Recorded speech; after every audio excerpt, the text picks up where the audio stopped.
Ambalma actuel media flebago malikono maliko kamana ke je fafanga fulibe obela jele nga amala kafoko ambe trata la maskalo cléché samba fla mugo ani fla jam kamini amo keneka bi ode. Bonjour actuel media la de la kola sira kulbaleni alente Fatmata Dramé ni alifante nana kadija koni olibe odi amame bi malheureusement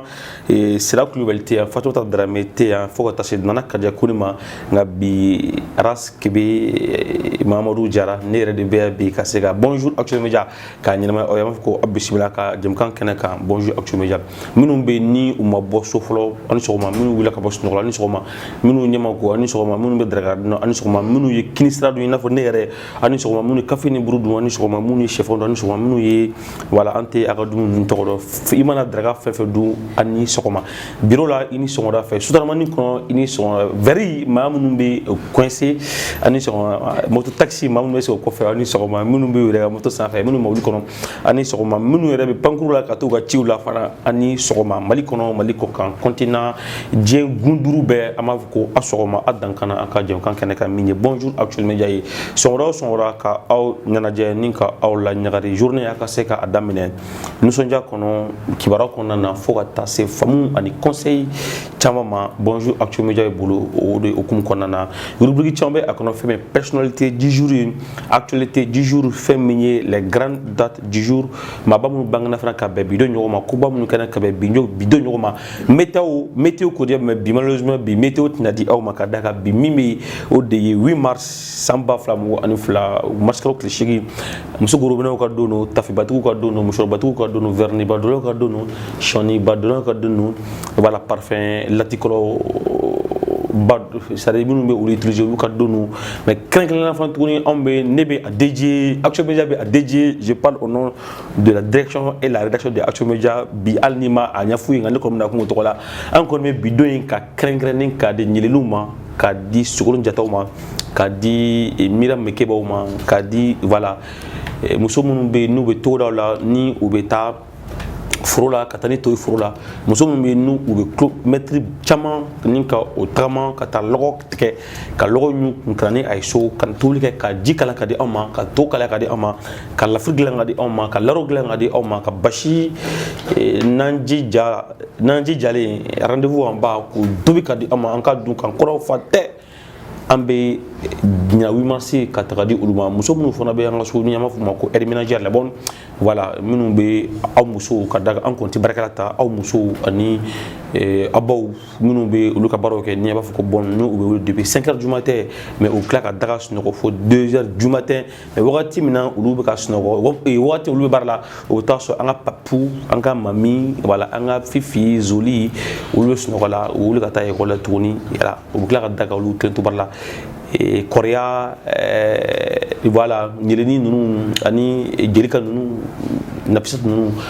ambe ñina 8 mars ka kran ka di uluma ka daka ulu fale muso mi ni ubega uga akawni na mafko asogoma anu sogoma tuni abisina kokura aka dem ka keneka. Bonjour actuel media partenaire nga folbe ubela jelen fo attaché akade informatique ma fo attaché OTC ma fo attaché technologie istama fo attaché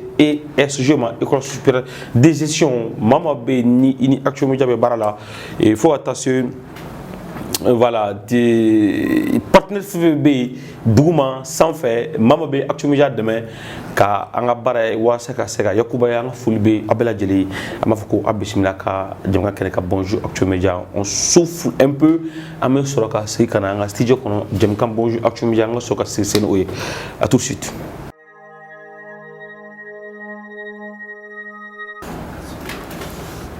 Bismillah ko kuraka jëm kene ka. Bonjour Actuel Media yani anga bara bela je damene tashibla ame oke ka nyeshi anga fintira ko ma clé ça va du kashik me jamana ko ni mi kunchela kunu tenedo maskalo clé wala samba flam ngon ani fla ka tashibla ke ni ka nyeshi anga fintira ko ma minu ni binkela u ka munduru ko na ka mabisa ba ni ko bunu unina ka mawbana ka nga menelo chekatani ay mam sika fuko tare ka da ka nga kele chew gulma state tabago lu kon wila ka ju ka gen kamene kama chama bonne anina ka domine ka obulo fin munu nu kuntana ka chama fa récupérer nga ninkele boni abina fo tu as porté atteinte à toute l'humanité. Ça c'est la parole de Jack que les Rasta appellent Jah, mais que les Sunfo appellent Clé, que les Français appellent Dieu, que les Anglais appellent de God. Ou ala koni ko ni nikele bo abina fo i nyinamaya be daka kantike mo shurasi bisaba aniko oni boli o du bisaba ni ko de fana dajili ka daka do fawdo do terudo do jenyondo do balmado ala ka hina ula furudnu ala ka doron ne ala ka o ke sedu shui ala ka uke ka place soro an kunti ala ka Muhammad sallallahu alaihi wasallam o krefe kema keneka ala ka aleke ka ambe journali do auprès de Dieu Almighty Jah, le Dieu d'Abraham, le Dieu monothéiste d'Abraham. Ala ka hina ula mondro kon attaquer la bomonon côté ko bon kuma chama be ka fo ko furu sara français malika furu sara ni musu furu sara na ja ya tato bi tasma blega dula o do wa utewa an kon tisse ka fo ka amemu accuser nga ni ngoni ama fo ala kan kishi nyogoma ala ka anini ala kana ni a chere dia ala kana ni nyogon keblin ka taga ni shi anga fintila koma ala ka atu armée aka seka do bala territoire ko seka ala kana wala aw ani ani on bulufen wul ka se ka lakana ka so fema usoro abisina ko kuraka jamgan kala ka bonjour actuellement bi ko ne 8 mars 600 ameta nya fe ka so ka wole bla kankuba keta alibra rubrique mi di amabe odi fait divers à tout de suite pour acquérir kankuba. Pour tous vos besoins en librairie, papeterie, matériel informatique, appareils électroniques et divers, rendez-vous chez AKD Informatique. Ina fo nya fo yeto mina kanku ba kita rubrique fait divers de be ambulu koro kanku une soma c'est somo go bedi bash fete be wi marché koro de dore ka yemu so basri bi an bulba basrika bulbul basri sa to da am so mo to da sa ntulu bulu so ban ntulu bulu ay so robe be mo le sa na sir to ko dorone ni fi to oh men bugul ntu da ngadu no ave so si sa no civilisation bi ko ke jume kala se flebo no sa nga fo la sa flelo ko ma me fol bil wala sima ni lamne to na ke biera de be kene awo o jago o jara parce que bi marché quoi avant vous vous reposer o la i qui sera pas fait ya awo mais c'est auto fait bon ouais ay on beau fait mais chefan corne befun corne porco ouais aba bon anto du no cristal son ne mu du son de la cristal mais to di mare o sera di démon comme l'enfant est roi d'accord allez-y non voilà mais pour la simple le wakati bana musoma bela jelema munu be kan flyer en fu sigoro mali ko na ali mali ko ka ama fu ko ne ansigle bonjour actuellement jakena ka kurait ko ni kere ne ala fait divers fait divers mi wuri ko ngala so kawo kuma mi bi kawo ko kan ko ni kawo bi ko ni bi 8 mars ne kan kuma ka ta 8 mars fa fe do al nimtina 8 mars fo ta 8 mars fa fe bi muso ga do so muso ka do bi muso do ka do muso be mais groupe no tala de e be groupe ne ko no talon batigi muso batigi verni badola chapeau badola o te 8 mars muso groupe ne c'est à l'époque coloniale c'est muso munu kumbe groupe na kadouyi les gros bonnets ko tout c'est que les gros bonnets musoroba c'est-à-dire elle se différenciait aux autres femmes par rapport à leur accoutrement ou quoi fin be quoi donc nous kumure muso to sans fait donc c'est-à-dire nous begana si les autres femmes ça ne les voyait venir juste oui John là quoi parce que tous sont là quoi même il y a eu bonjour. Mais il y a de ces femmes là aussi qui sont très aimables. Oh, elles ne sont pas gros bonnet. Mais elles sont gros. Mais là vous le gros bonnet c'est très crasse. Elles sont gros bonnet. Je vous jure. Non, mais les femmes n'acceptez jamais qu'on vous appelle des gros bonnets. C'est comme si on t'appelle 5 sur. Non, c'était jamais. Voilà. Oh, mais on a le comportement là. Groupe là, le comportement là. Mais t'en bas d'autres qui groupe là font la. Ni parle de roba faut qu'il y ait groupe. On t'a encore de don. Pas de problème. On bi quoi nous quoi fait? On a fait le baga, on a ambela jela. Voilà, sinon monsieur va bien répondre. Vas-y. D'accord. Mais dans on a bi fait divers là. Comme bien 8 mars, les gars fait divers bita au kando. Em na kuma bi. Muso mu an balaka munu be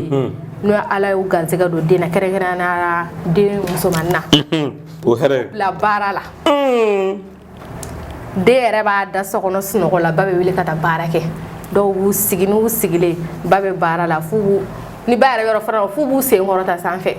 ba ka yen yɔrɔ furan ka jɛ o jɔn n'o ye kamu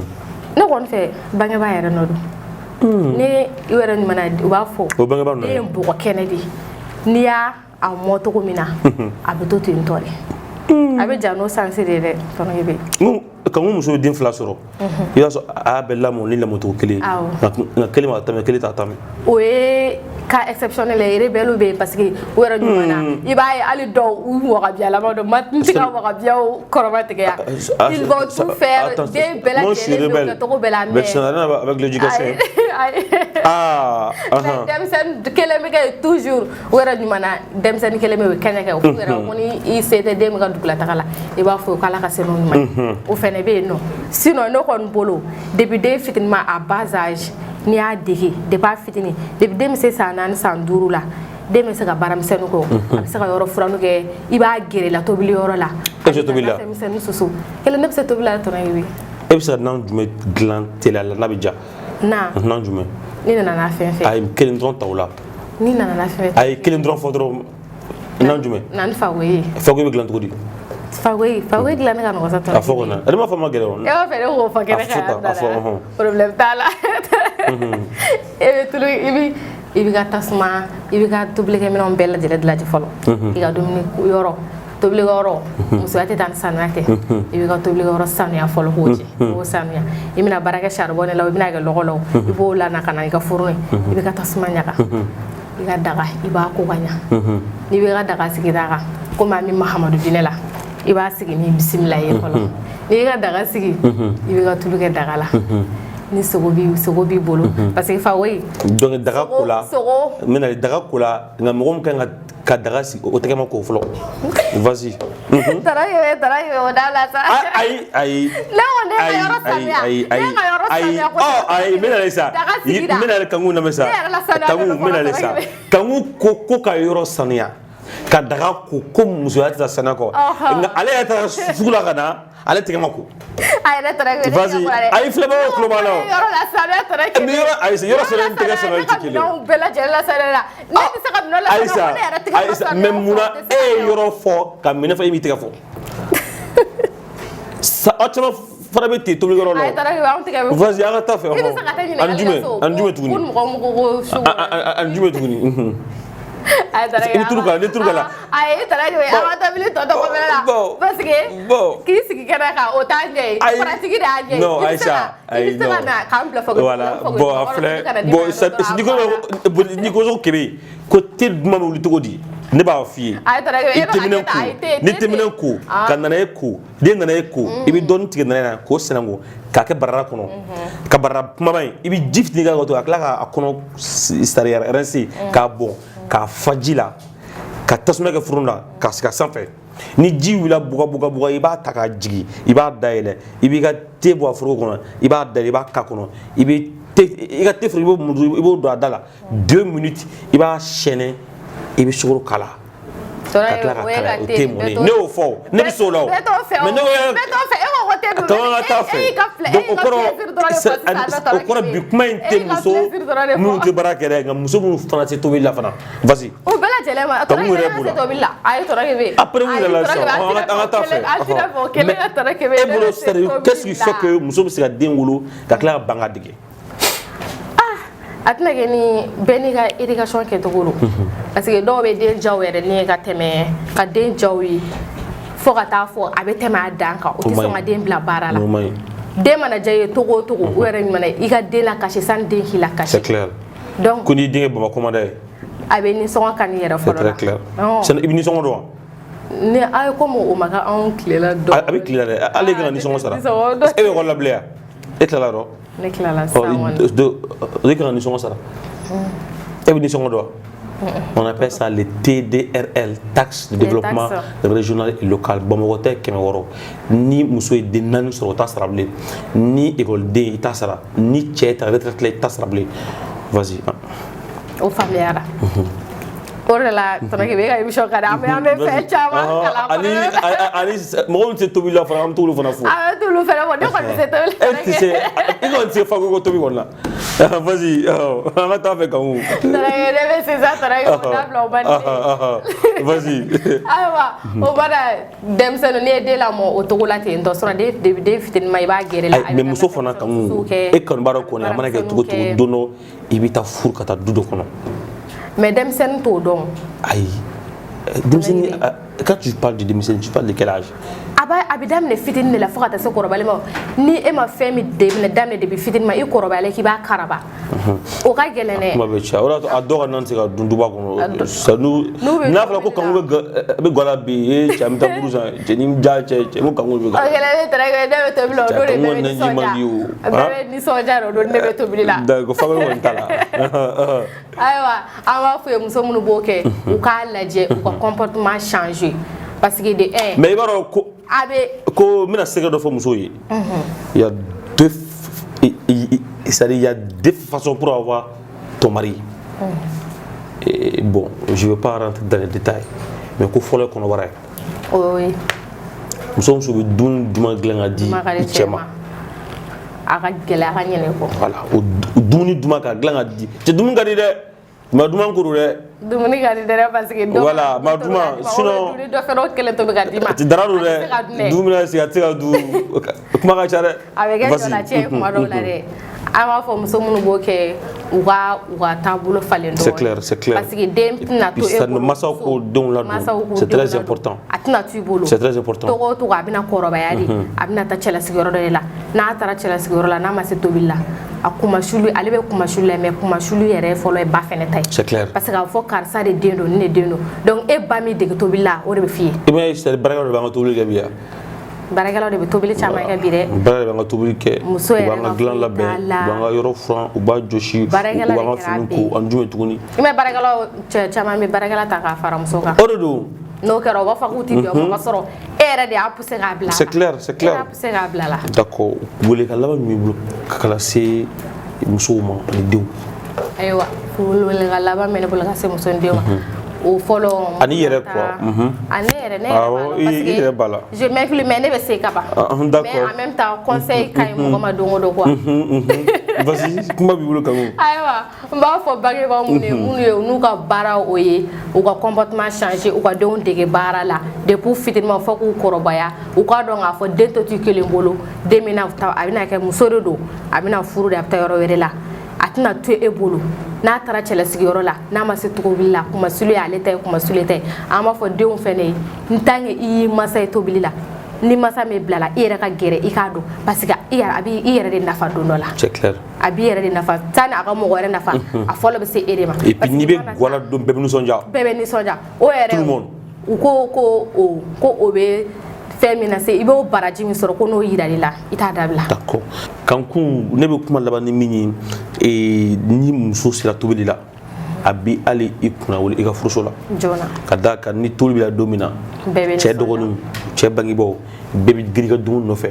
bon i b'a ye fɔlɔ an baw tun bɛ tobili kɛ ni wari min ye a man ca nka a bɛ diya mais aw bi musow malo bɛ ta k'a di aw ma gazi bɛ yen charbon bɛ yen tulu bɛ yen a jumɛn fana bɛ san ka bila so kɔnɔ tuguni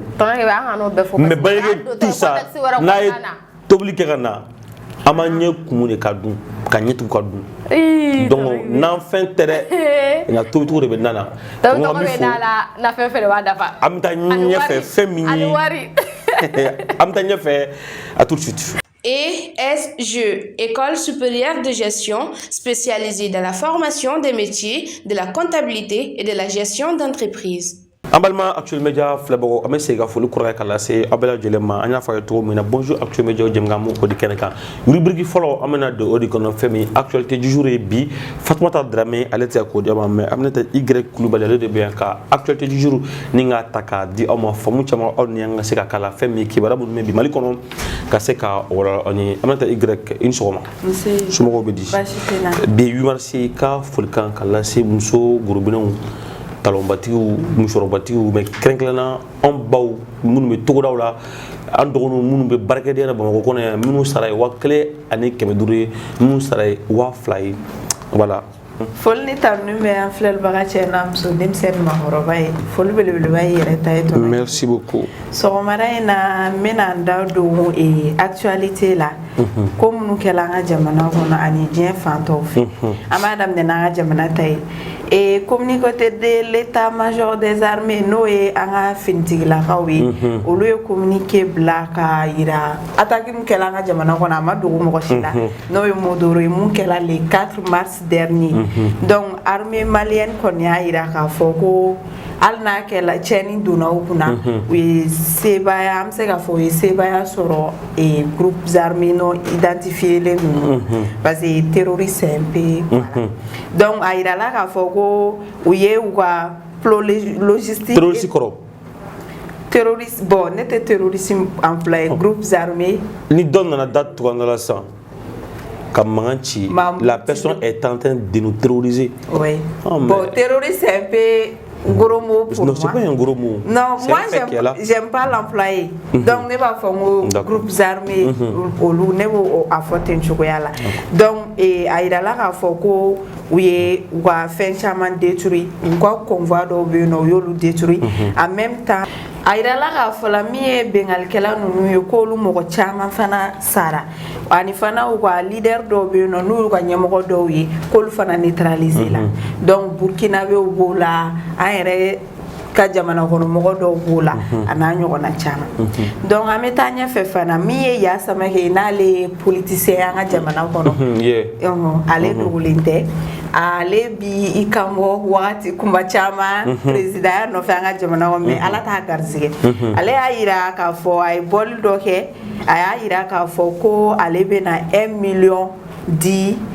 et fembe ma malende fembe mouye santane chez vous soro sanwo sana les swandi la ka président donc il y a kokona la président ko ni mo 18 ans soro 18 ans soro ka be 1 million da be do uma donc o kuma fole amunu tiara ko jugu réseaux sociaux ça fait comme ita fo ne ko santane chez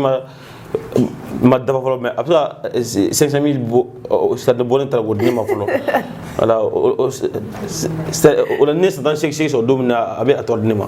beita fo et réseaux sociaux ça fait au koina ako kuma tiara mais aka parti mo do fana ya ira o le oui o le posi que Facebook ça fait kaira ka fo ko anga mali et ressources minières ou do mesega a permettre malin bébé 1 million soro oui exemple tanga et fin or yereka ananga kuto ananga kona chama donc on a yere to la nga fait exploiter angana to usine were munu be bo Chine ou bien pays occidental ou la kanu exploiter ka soro ka minime partie do dama pourcentage do dama kona yere to la ka antaw exploiter an yere ki baye ko ye sama ke mu fo ka be se ga bo asira fe donc ame bolika tanye fe fana alsa mu ye edemi no lu yanga munu blalendo anga jamana kono kuran ko tunka olu ya yira ka fo ko kuran tige dama ni bolo dale o la ko yo ko kuran tige dama bolo dale ndo cliff lina mi bata kunu ani fo kata se bima do da tige avec tige me zena ta abina fo olu bena me quoi parce que il y a communiquer kala ka c'est que olu bena me ka bena ke quartier do la olu tena courant surtout quartier munu éloigné Zimbabwe bala le olu o bala bangon bala Bangoni bala olu be bala donc les quartiers environnement ka jugo olu de makosebe ko kurantige be na fanga be na buya yoro nuna et ko umiga travaux d'odike travaux d'entretien ani de renforcement mais ne ma fengele de famille atono kibi kuma ben communiquer be kiabe foko pour des travaux d'entretien et de renforcement ça entretien me qui a renforcé a renforcer et entretien tena ba me courant betige al shura courant tigela ma be courant betige le courant de transition aywa ni ne mal courant aywa anga tanye fe alsa mais anga politicien ba do fana anga jamana kono no Mamadou Awa Gassama ale ni politicien ba oui ale ni anga munye ale bolu do ke kosaina media do sanfé ale kuma do propos do teni kuma protolon voilà o keleme dusukasiku anga jamana kono aya ira akuma senfé akumeka kuma mali politique ko kundade ka en général agoko mali politique o ferme chuko amna kama no ko olumune politiciens ya lepse ka foko ils ont échoué mais aga kuma konna la akoko pour que mali ka bo ni dingen kono ko fonanye afonya na sa akoko aga kuma folla ya foko pour que mali ka bo ni jamana ngono ko fonanye afonya na sa wuken albinosa albinosi yefege ko fonanye yerfuga do eta sisan ko pour que ka mali bo bulula kata togodi ko mun fo politicien ka ko la ke kuma me ina fo zana mu me korole ale o reconfirmer ale a ira ka fo ko ni ina fo ate fo ko ni election sigi wakati sila o bien fin la ko ni yerfige betunu walma ni fe o betunu albino si betunu ou bien ko ke saraka ko o be ke jamana fura ou bien o be ke san fura saraka ya donc ayo kuma in kono donc il fait ta président oui. Non, koko yerfige ko no ore sarakala sisa ko jamana be fe mu ngono bango fale no donc aya kuma fo et puis muyen toro tono kebe o journaliste mbe ka interview o yelelari ay tro mu no ore ende to parce que non te en ka fo ka yitro ay ibe en ka fo minkela non ay toro ngome journaliste intare ma sino awa ka mate d'accord ngome journaliste nga oro de ma de fait que ale yelela ale masega absega ki awa filila mais ale kuma se ko recadrer d'accord en tant qu'un homme de médias en tant qu'un soldat de l'information ale kuma se ko recadrer mais ni ya ale yelela c'est qu'il approuve ce que le monsieur a dit donc depuis no kuma ka ine kontemena ko be ga chaya réseaux sociaux ça fait principalement Facebook personnalité chama bola ka kuma moko yere be ga postu ge femme fait pour dire soutien aux albinos OK et puis journaliste do fana be ga bo akuma be ga cha do yere be ga fo ko fanga tigila moko ku jo parce que ko moko mi ni propos teni ata expliquer pourquoi aya teni donc o kuma kon be no na ko to suite kala chuguna na la sona ma be nyefolo ka o ye anga plateau sans fait o temeno ko ga bo munye Congo RDC o luga ko le pape François no ye chrétien catholique ka Niemai mon père Niemai ko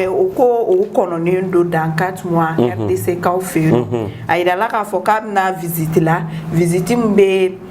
espoir ani pen ko fon muye ben kelea ko abe nana o visite de la you know muye Congo chrétien catholique yo lu kon ngokulu sigile ndo be ka préparatif blasinga wala sa ka siga uwa chrétien nyamo ko kumbe aida la fana ka foko Congo ko les dernières visites d'un pape no e papu dora temeli ou Jamanana ko obe remonté jusqu'à 1985 d'accord donc de 1985 de nos jours papu m'a déplacé kata Congo Jamanaka donc nimna ke activité baye Jamana ko na ke festivité baye ko re kama obe ka nyebla baro donc so maray na tono ke be ni ne ko nebe fem proud d'accord ya ko ati mais yugo te nebe pirido iga fulka kala se flo abana d'accord donc fol ni tanu be aflel baga chena muso yani che aka kuloma dal d'accord ambalama Action Media fle bago ni kunye amneta y global femi actualité journalisme ko de oma ameta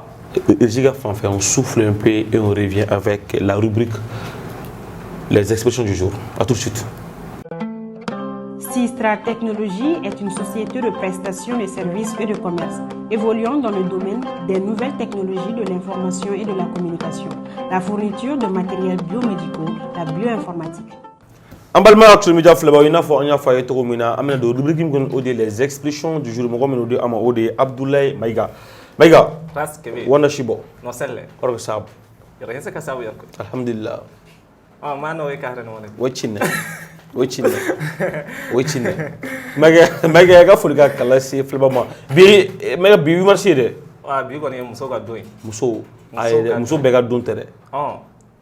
muso munu mago be akela biolu ka doy muso munu mago be hakela. Tu sais qu'il y a des femmes qui sont exploitées par d'autres femmes. Comment ça, Kevin? barakɛla b'i bolo e b'a sa 1500 i bɛ ka exploiter do barakɛla b'i bolo a bɛ wuli 5 heures du matin a bɛ dafa 1 heure du matin i bɛ ka Mali la mɔgɔ bɛ baara kɛ 8 heures de mɔgɔ caman bɛ baara kɛ 8 heures mais ɲa bɛɛ tɛ baara kɛ 8 heures yɔrɔ a Segu baara kɛ jumɛn Segu an ka Segu ta kɛ 7 heures 53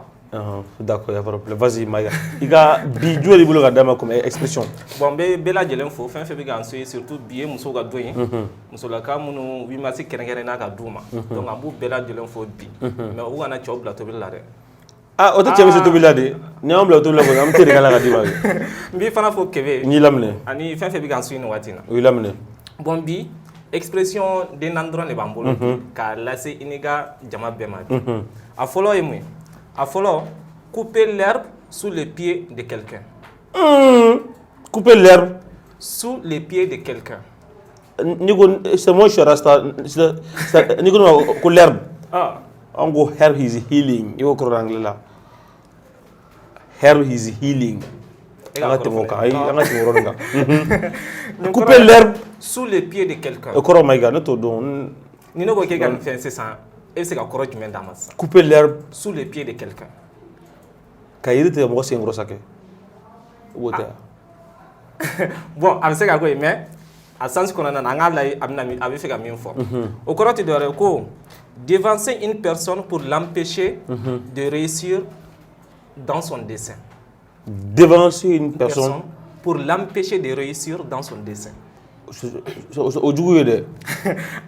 Ani jugu bɛɛ bɛ taa. E k'a mɛn sisan ou bien sisan mɔgɔ fila ka concours kɛ sisan. Aw fila bɛɛ dun taara concours kɛ. Kelen y'a sɔrɔ kelen m'a sɔrɔ. Kelen dun résultat bɔ don tellement que nin a ɲɛngoya bɛ nin na min y'a sɔrɔ a tɔ kelen tɛ fɛ a k'a sɔrɔ a taatɔ a ye fɛn dɔ bila ɲɛ walasa a kana taa kɛ résultat lajɛ. A bɛ n'a fɔ bɛ fɛ ka na ni hasiliya dɔ de ye